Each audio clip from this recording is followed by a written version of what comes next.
अमरपुर नाम के एक गांव में विमल हलवाई अपने 2 छोटे बच्चों और बीवी के साथ रहता है।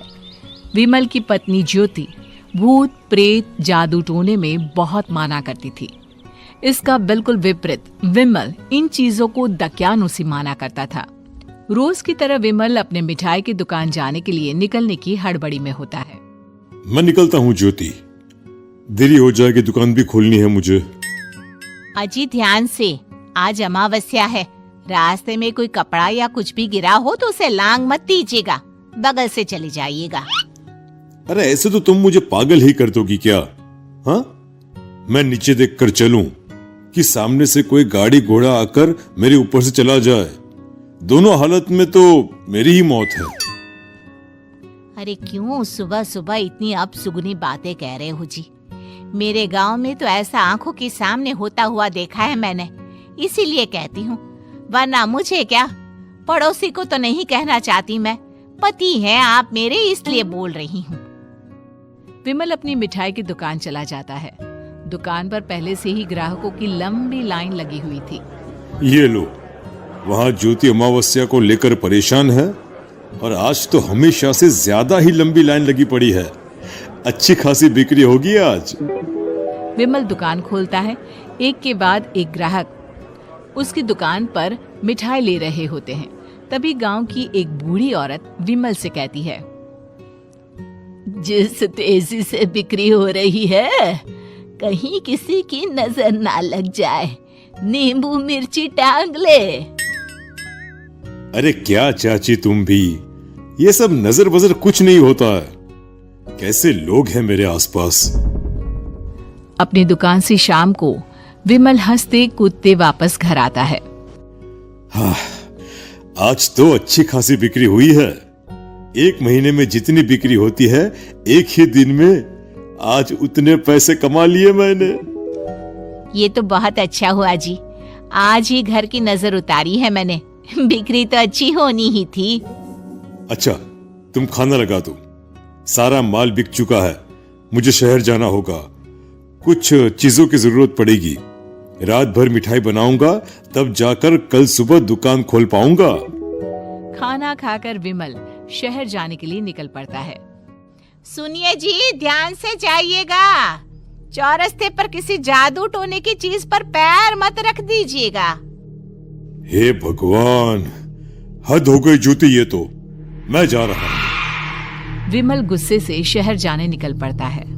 रात का काला घना अंधेरा, चांद की एक भी किरण ना होने के कारण अंधेरे में कुछ भी देख पाना मुश्किल था। जंगल के बीच के एक अधकच्चे रास्ते से विमल जा रहा होता है।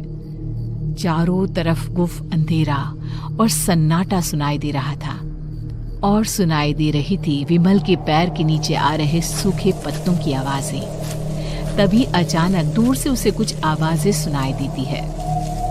अरे, ये इतनी रात को जंगल के रास्ते कौन जा रहा है? शायद कोई टोली होगी।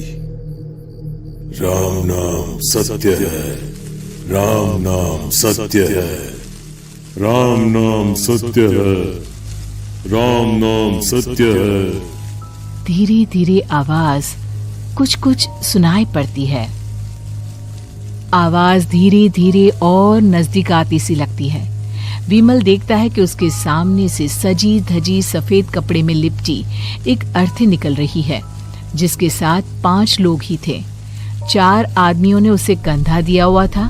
एक मटका लिए आगे आगे बढ़ रहा था। विमल के बिल्कुल सामने आकर अर्थी रुक जाती है।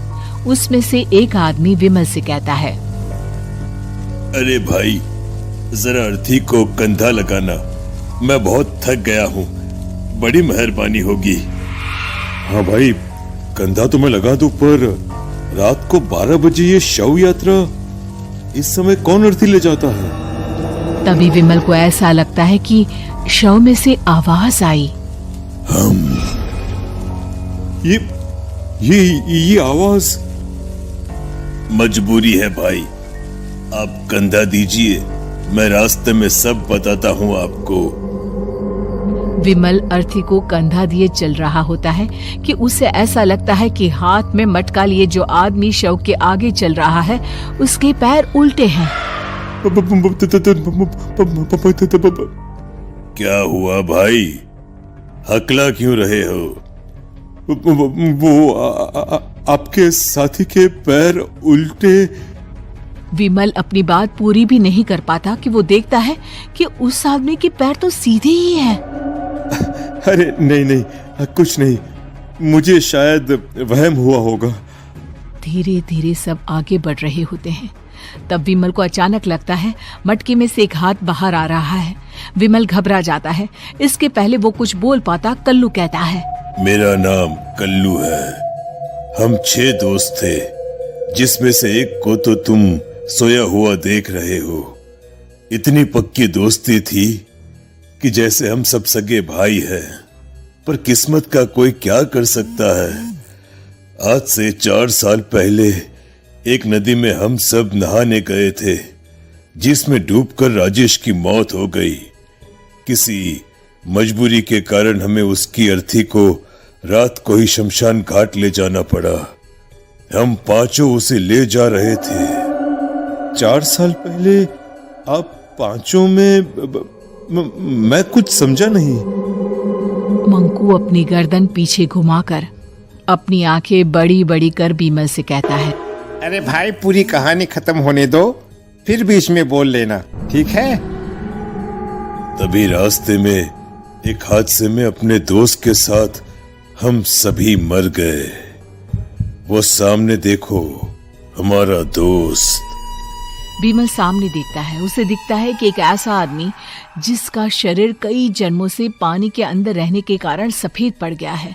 उसकी आंखें बाहर की ओर निकली हुई थी। फिर ये अर्थी किसकी है? अर्थी के साथ के लोग अर्थी को नीचे रखते हुए एक साथ विमल की ओर देखते हुए कहते हैं, तुम खुद ही देख लो। विमल शव पर से सफेद कपड़ा हटाता है। शव की जगह खुद को ही देखकर विमल के होश उड़ जाते हैं। वो शव विमल की ही थी। पलक झपकते ही विमल उस अर्थी की जगह पर होता है। 6 के 6 दोस्त उसी तरह अर्थी को उठाकर चलने लग जाते हैं। राम नाम सत्य है। राम नाम सत्य है। राम नाम सत्य है।